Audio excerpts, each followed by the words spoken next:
Hello friends, welcome to our channel GPAT preparation guide. तो आज हम देखने वाले स्टेजेस ऑफ एनेस्थीसिया के बारे में कि स्टेजेस ऑफ एनेस्थीसिया क्या है, कौन से स्टेजेस है एनेस्थीसिया में, एनेस्थीसिया देने के बाद क्या क्या होता है। तो इसके पहले के वीडियो में हमने एनेस्थीसिया का डिफिनेशन और क्लासिफिकेशन देखा था और इस वीडियो में हम स्टेजेस ऑफ एनेस्थीसिया देखने वाले। अगर आपने हमारा पुराना वीडियो नहीं देखा तो मैं उसकी लिंक डिस्क्रिप्शन बॉक्स और आई बटन में दे दूंगा, तो प्लीज़ उस वीडियो को भी देखिएगा। वो वीडियो को देखोगे तो ये वीडियो का आपको आसानी से समझ में आएगा। तो चलिए शुरू करते हैं स्टेजेस ऑफ एनेस्थीसिया के बारे में। There are two things. Stages of anaesthesia में सबसे पहले तो दो थिंग आती है।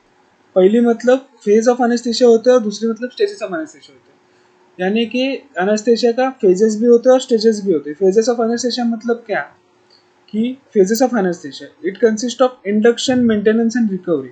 तो ये तीन फेजेस में होता है एनेस्थीसिया। एक फेज होता है इंडक्शन फेज, दूसरा होता है मेंटेनेंस फेज, तीसरा होता है रिकवरी फेज।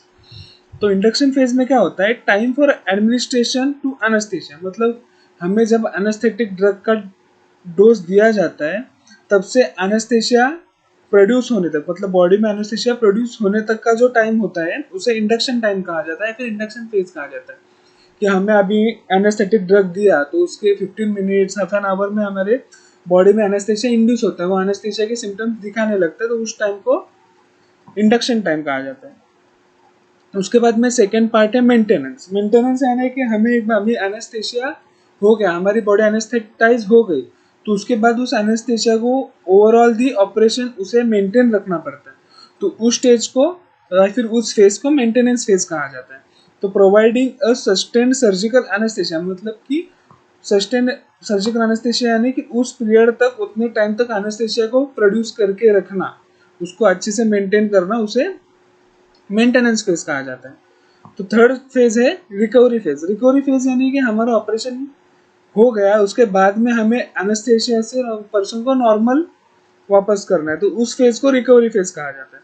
तो वो फेज में क्या होता है कि एनेस्थेटिक ड्रग्स जो हमने एडमिनिस्टर किए उसका डिसकंटिन्यूएशन करना पड़ता है। उसके बाद में उस पेशेंट को मॉनिटर करना पड़ता है, उस पेशेंट को मॉनिटर करना पड़ता है जब तक वो कॉन्शियस नहीं होता, उसके फिजियोलॉजिकल रिफ्लेक्सेस जो होते हैं वो नॉर्मल पे नहीं आते, उस टाइम तक हमें उस पेशेंट को मॉनिटर करना पड़ता है। तो उस स्टेज को रिकवरी फेज कहा जाता है।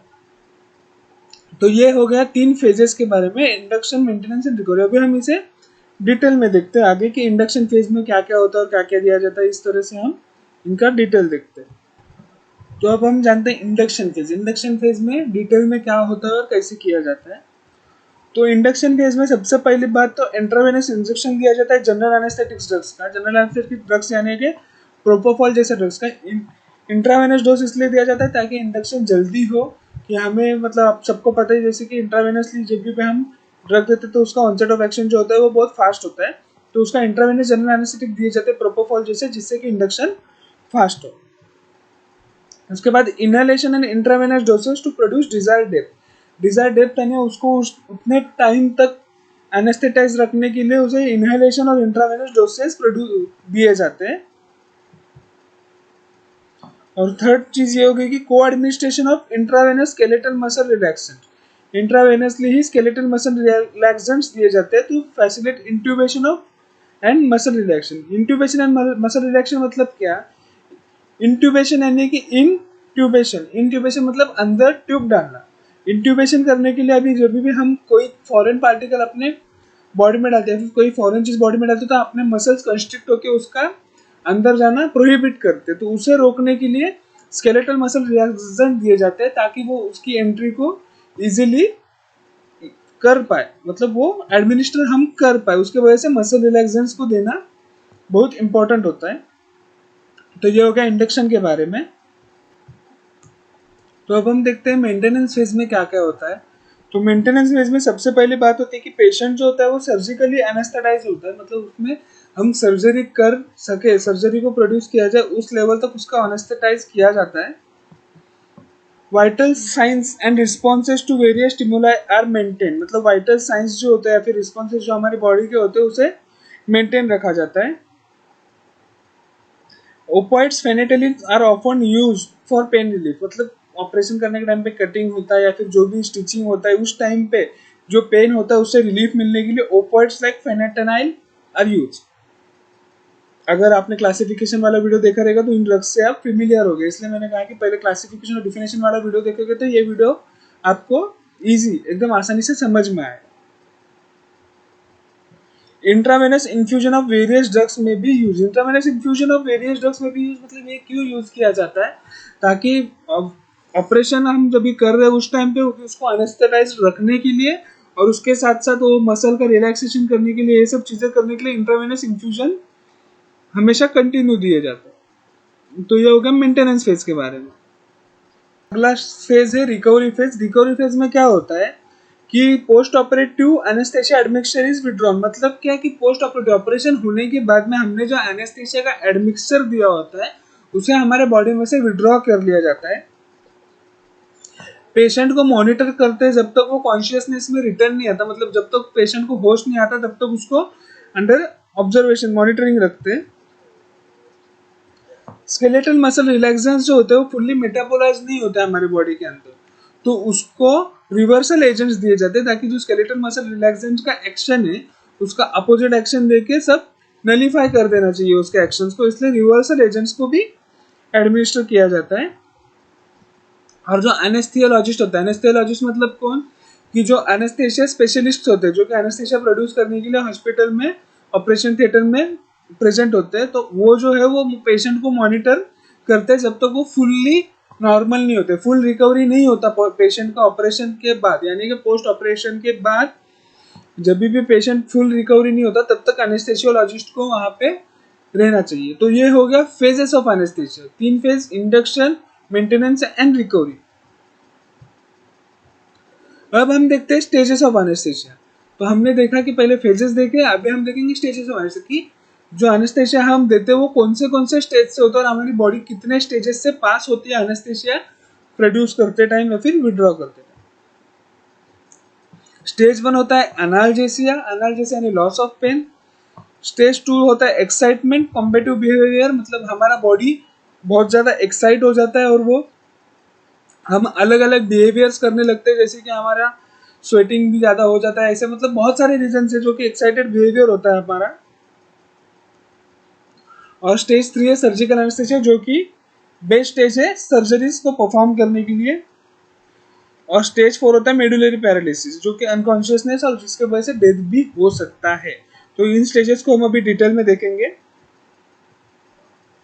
स्टेज 1 एनाल्जेसिया, एनाल्जेसिया यानी लॉस ऑफ पेन।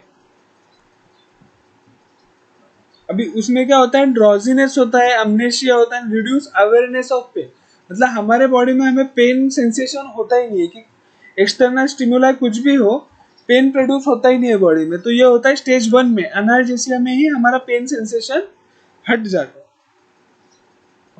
स्टेज 2 होता है एक्साइटमेंट। एक्साइटमेंट में क्या होता है कि हमें डेलेरियम होता है जिसमें rise of irregular blood pressure और रेस्पिरेशन हमारा कभी हाई होता है कभी ऑटोमेटिकली लो हो जाता है, क्योंकि हमारी बॉडी जो है एनेस्थेटाइज है, जो वो उसका नॉर्मल फंक्शनिंग था वो नहीं कर पा रहा है, उसके वजह से ब्लड प्रेशर कभी हाई होता है कभी ब्लड प्रेशर लो हो जाता है, रेस्पिरेशन हाई ब्रीदिंग लो ब्रीदिंग, तो इस तरह के बहुत सारे चीजें होती है, उसे एक्साइटमेंट स्टेज कहा जाता है।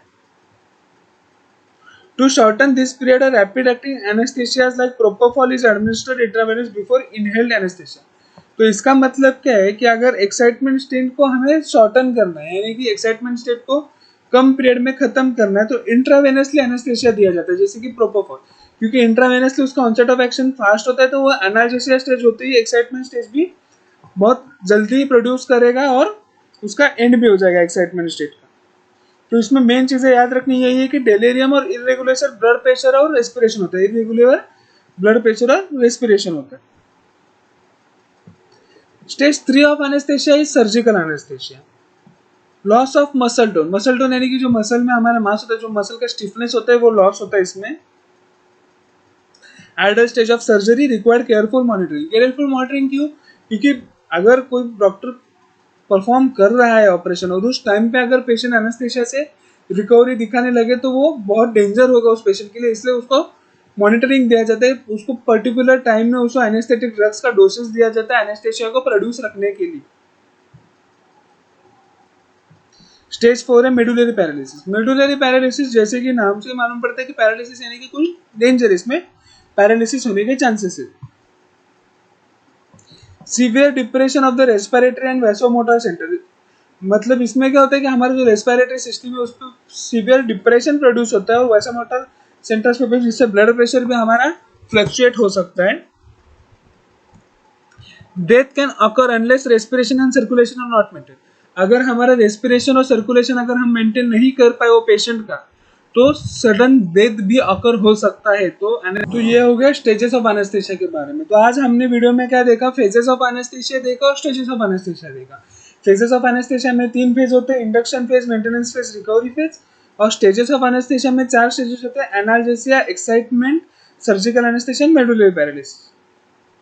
तो ये पॉइंट्स याद रखना इंपॉर्टेंट है, क्योंकि इसके ऊपर आपके यूनिवर्सिटी में भी बहुत ज्यादा क्वेश्चन पूछे जाते हैं, वैसे ही कॉम्पिटिटिव एग्जाम्स के लिए भी ये इंपॉर्टेंट पॉइंट है। हमने इसके पहले देखा था डिफाइन एंड क्लासिफाई, आज हमने देखा stages of anaesthesia. Next video में हम mechanism of action of anaesthesia देखेंगे। तो अगर आपको हमारा आज का वीडियो पसंद आया हो तो प्लीज़ हमारी वीडियो को लाइक कीजिएगा, शेयर कीजिएगा और सब्सक्राइब कीजिएगा जितना हो सके उतना। हम इस चैनल पे सबके सब टॉपिक्स कवर करेंगे। अभी एनेस्थीसिया का नेक्स्ट पार्ट आएगा जिसमें हम लोकल और जनरल एनेस्थीसिया का मैकेनिज्म ऑफ एक्शन भी स्टडी करेंगे। तो thank you for watching the video, please do like, share and subscribe.